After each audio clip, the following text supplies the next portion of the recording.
early hand cannons to heavy artillery, the firearms that shaped human history have often been the biggest and most powerful of their time.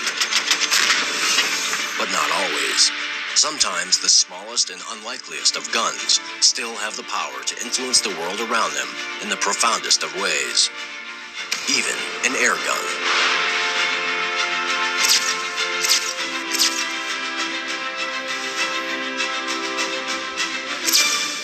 You might not think that an air rifle would have much of an impact on the world. Certainly not a little daisy like this.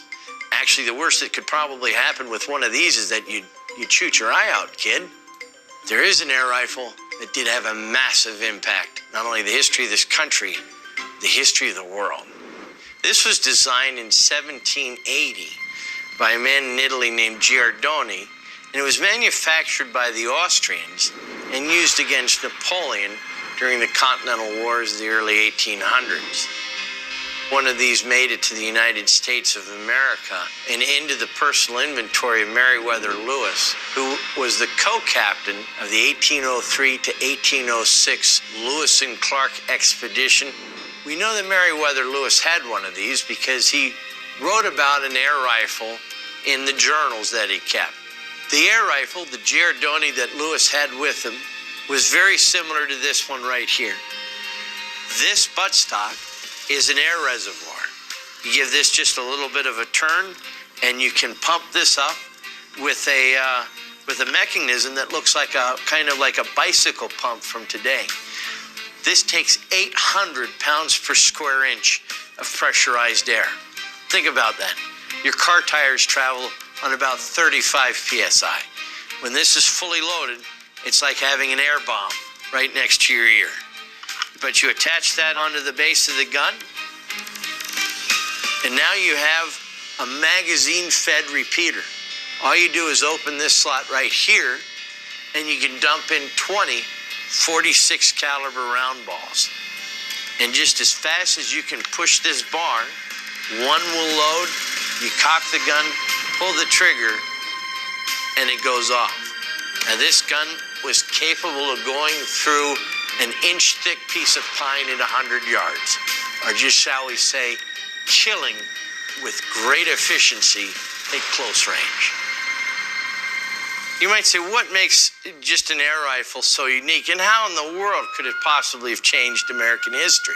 How did this intrepid band of explorers get from St. Louis to the Pacific Ocean and back in 3 years and not get wiped out by any of the Native Americans that they encountered, or by the Spanish who were actively looking to find and exterminate them? How did they get there and back and not get squished like bugs, have everything of theirs stolen? It didn't happen because this gun was there. Lewis mentions this gun on the first page of the first day of the journey back in September of 1803. He then goes on to mention the air rifle over 30 times throughout the next 3 years in these journals.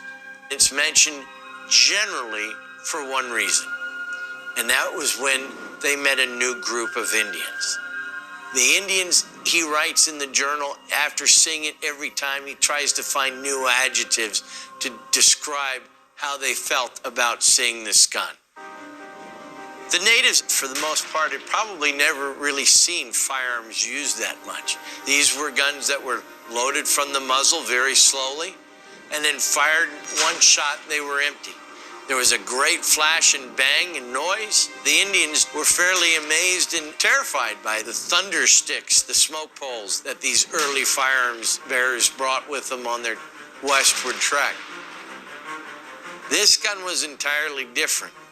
There was no smoke, there was no crash or clap of thunder, and there was no just single shot about it. This kept firing, and it fired often and with great authority and effectiveness. Lewis at one point actually cuts a tree in half with one of them. It truly was the most impressive thing they ever saw or ever would see their entire lives. So there you have it, a very large caliber rifled gun that was capable of smashing through wood, capable of cutting trees in half, making buckets explode. Lewis and Clark took this and used this basically to show that there was the perception of superior firepower with the Corps of Discovery. It's truly how this country, with just 36 people, managed to go from St. Louis to the Pacific Ocean and back in 3 years.